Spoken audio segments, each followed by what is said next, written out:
I'm not sure if other universities do RPL, but I did mine at University of the Western Cape, and I chose to do a portfolio. I think there are two things you can do. There's a test and there's a portfolio. So I chose a portfolio because I felt like I wanted more. I didn't want to just do a test and that's it. I wanted more. I wanted to understand the process. So I chose a portfolio. So the portfolio looked like this. This is my portfolio. Portfolio Development Course 2016 of Spokas. As you can see there, it's dated. And also you can see it's BA faculty. I wanted to go to BA faculty because I wanted to pursue a degree in psychology and it's under the faculty of BA. Hence I chose a BA faculty. And also I'm going to show you what is in the portfolio. It's quite heavy, it's not very flat as you can see, because there's quite a number of things I needed to do in order for me to be accepted to the department or to the faculty. So the first thing you see as you open the portfolio, you see a table of contents. Table of content. On the table of content, you see first thing is motivation letter. The second one, extended CV. Third, autobiography.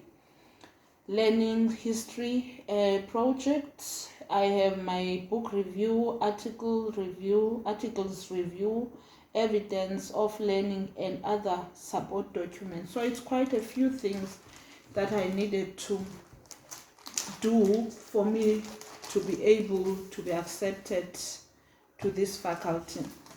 So in my motivation letter, I had to state or explain or express myself why I want to study at the University of the Western Cape, why I want to do psychology, and so forth and so forth. So I explained how and where am I going to get the finances for my study, who's going to support me financially, and yeah, it's quite a few things. But it was a very exciting process. I enjoyed it. I loved every minute of it. And the second one, my CV. See my CV there. It was not just your typical CV. There's quite a few things that I had to explain, like my skills. And my CV was about like 1, 2, 3, 4 pages. So I had to explain what I was doing, if I had done any courses during the period when I wasn't studying, what was I doing during this period, what did I learn, from where, did I do any courses, did I do anything that I was doing during this period, did I make any impact in my community back home where I am right now. Like everything was there. My employment, everything. I had to explain everything. I had to even reflect on everything that I have done during this period. So yeah, it was like a long process. So I also had to explain, like I had to write about my life, like my life here.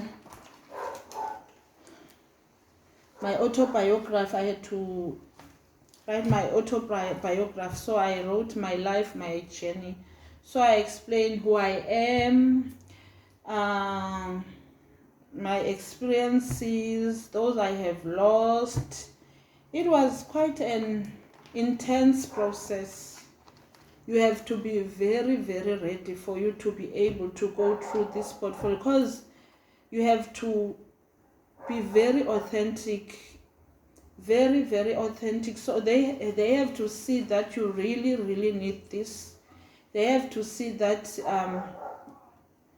this is what you've been looking for, because remember, you don't meet, first and foremost, you don't meet their requirements.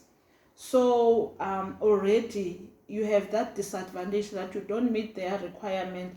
But then also they don't look at that, because now you're over 23, obviously you have done so much in your life. So that's why they are giving this to people who are at least older, because they have been through a lot, they have experienced a lot. So this is why I think they do this program. Remember, it's like a bridging course, but they also need to know that you can do right academically. Remember, there's quite a lot of things that you're going to have to do at university. They're not going to say because you went in through RPL, they give you special treatment. No, they don't do that. They treat you as like everyone. That's why they want you to explain and express everything about yourself as honest as you can be.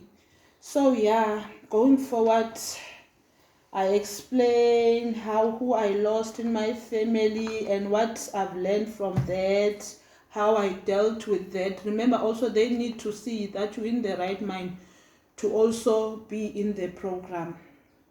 So yeah, especially for me, because I wanted to do psychology. So with psychology, it's quite, they look at at different things. Another thing I was to do in my portfolio is the mini thesis. I would say a mini thesis or a small project. So I had to write a project. So my project was, the topic for my project was the impact of xenophobia to children from other countries. So I chose this topic because it's quite personal to me for so many reasons, which I'm not going to disclose at this video. Maybe another time I will disclose. So for me, it was a personal kind of thing for me to write about this topic, because it touched me so much that I had to at least express myself in a way. So I chose this topic, see the impact of xenophobia to children from other countries, and I even got some pictures there. But I did reference all the work that I have done, because remember, this is not my work. I only used people's work, because they also had to see that I can write academically. Hence, I had to choose a story where I can reference, go and find out information from other people's work. So I wrote this mini thesis, and of course I had to reference, so to not plagiarize or anything. So yeah, another thing I had to do, it's a book review, guys. Your book review. So I chose a book, Ways of Dying by Zakes Mda. So I had to write a lot of things on this review about my introduction, the character, my favorite character. They had to know also that I'm not writing about this book. I don't know, but I'm just writing, or maybe someone else told me about this book. They had to know that I went and read this book, and I am writing about something I know. And they also need to see that I am able to review the book. So yeah. Another thing, and I had to also conclude, another thing, we're almost there.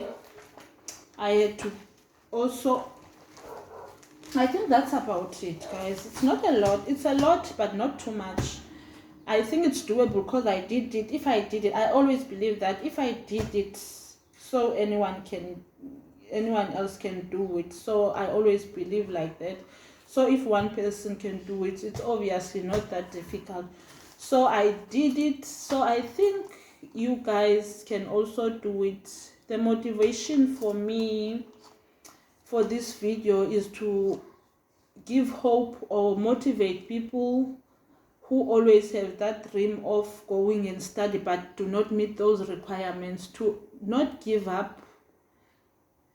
Go out there, find information, go to universities, go to institutions, ask people questions. For me, I've always go for what I want, and I always make sure that I get it. So I always go out there, find information. So that's one of the reasons I ended up being able to pursue a degree even with very little or very low apps. So guys, if you need any information about RPL, please go to Google or go to universities or any other university you want to go find out from them if they have the program. I'm sure they will have information for you guys. And thank you for watching, and I hope this was helpful. And please do subscribe, share, like and comment to my videos so that I can continue explaining or discussing my experiences. Thank you again for watching. Have a lovely evening. Bye.